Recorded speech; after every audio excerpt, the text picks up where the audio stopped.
आज की breaking news. Kerala में दो बच्चों की मौत हो गई या दो व्यक्तियों की मौत हो गई। वो भी ऐसा दावा किया जाता है कि वह निपाह वायरस से उस व्यक्ति की मृत्यु हुई। सभी को नमस्कार, आप देख रहे हैं दिशा लर्निंग हब। तो आज का हमारा जो विषय है वह विषय आपके स्क्रीन पर नजर आ रहा है कि केरल में लाइलाज बीमारी ने फिर दस्तक दी है। अब ये बीमारी कौन सी है, इसी के बारे में हम बात करने वाले हैं कि आखिर केरला में 2017 में 18 में वह बीमारी आई थी, जो कि कोझिकोड नामक इलाके में यह बीमारी आई। उसमें 17 लोग मारे गए थे। उसके बाद 2022 में भी निपाह वायरस ने अटैक किया था और आज फिर वह निपाह वायरस केरल में तांडव मचा रहा है। तो आपको सतर्क हो जाना है, उसी के बारे में हम विस्तार से चर्चा करने वाले हैं। तो हमारे साथ आप लगातार बने रहें, देखते रहें दिशा लर्निंग हब। तो हमारा विषय आपके स्क्रीन पर है कि निपाह वायरस क्या है, पहला हम समझेंगे, और इससे कैसे बचा जा सकता है। तो आपको बता दूं कि विश्व का तीसरा नंबर पर सबसे खतरनाक वायरस की श्रेणी में निपाह वायरस माना जाता है। तो विश्व का सबसे खतरनाक यानी तीसरे नंबर पे निपाह वायरस माना जाता है। वैसे पहले नंबर पे मारबर्ग नामक वायरस माना जाता है और दूसरे नंबर पर इबोला। तो तीसरे नंबर पर निपाह वायरस माना जाता है। हम किसी वायरस को नंबर 1, नंबर 2 या नंबर 3 की श्रेणी में क्यों रख देते हैं, सवाल ये भी अपने आप में महत्वपूर्ण है। तो हम देखते हैं कि किस बीमारी में मृत्यु दर कितनी है। अगर जिस बीमारी में मृत्यु दर ज्यादा होगी वह बहुत ही डेंजरस होगा। तो इसके लिहाज से अगर मैं कोविड को देखूं तो कोविड में मृत्यु दर बहुत कम है, लेकिन उसी प्रजाति का यह वायरस है निपाह वायरस। तो उसी के बारे में हम बात करने वाले हैं। देखते हैं यहां पर कि निपाह वायरस कैसे फैलता है, क्या क्या सिम्टम्स होते हैं, वो सारी बातें हम आपसे चर्चा करने वाले हैं। तो सबसे पहले हम देखने वाले हैं कि जानवरों से फैलता है निपाह वायरस। ऐसा मैं नहीं कह रहा हूं, ऐसा WHO की एक रिपोर्ट कहती है कि निपाह वायरस जानवरों से फैलता है। तो WHO के अनुसार निपाह वायरस एक जूनोटिक वायरस है, यानी जानवरों से जरिए इंसानों में फैलने वाली यह बीमारी है। कई बार खाने पीने के जरिए एक इंसान से दूसरे इंसान में भी फैल सकती है। आगे हम बात करते हैं निपाह का सबसे पहला मामला 1999 में मलेशिया के एक गांव सुनगई निपाह। ध्यान रखने वाली बात है, क्योंकि यहां पे बात हो सकती है कि आखिर निपाह इसका नाम क्यों रखा गया। तो यह मलेशिया के एक गांव सुनगई निपाह इलाके में इसका सबसे पहले मामला आया था। तो उसी गांव के नाम से इसका नाम रखा गया है निपाह वायरस।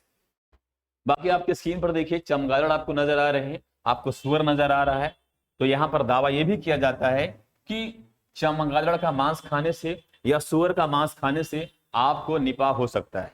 निपाह के साथ साथ आप इबोला की बात करें तो इबोला भी चमगादड़ का मांस खाने से फैला था।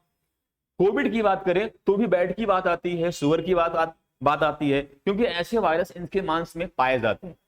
आगे हम बात करने वाले हैं और चर्चा करने वाले हैं कि आखिर क्या क्या चीजें इसके सिम्टम्स हैं, कैसे पहचान पाओगे। यहाँ पर आपकी स्क्रीन पर चमगादड़ आपको नजर आ रहा है। यहाँ बार बार आपको चमगादड़ मैं इसलिए दिखा रहा हूं क्योंकि यह बीमारी चमगादड़ से ही फैली हुई है, या ऐसा मानना है। आगे हम बात करते हैं सुअर की बात करते हैं। तो सुअर का मांस से परहेज करें, उचित दूरी बनाए इससे। अब हम बात कर रहे हैं कि निपाह वायरस के लक्षण क्या हैं, क्या होता है सिम्टम्स अगर किसी व्यक्ति को निपाह वायरस पकड़ लेता है। चलिए, अगर किसी भी शख्स को निपाह वायरस से संक्रमित होगा तो उसमें सबसे पहले तेज बुखार होगा, सिर दर्द होगा, सांस लेने में तकलीफ हो सकती है, गले में खराश हो सकती है। ऐसे बहुत सारे लक्षण उस व्यक्ति को नजर आते हैं। आगे हम बात करते हैं, वहीं अगर स्थिति ज्यादा गंभीर हो रही हो तो इंसान इंसेफेलाइटिस का भी शिकार हो सकता है और वह 24 से 48 घंटे में कोमा में भी जा सकता है।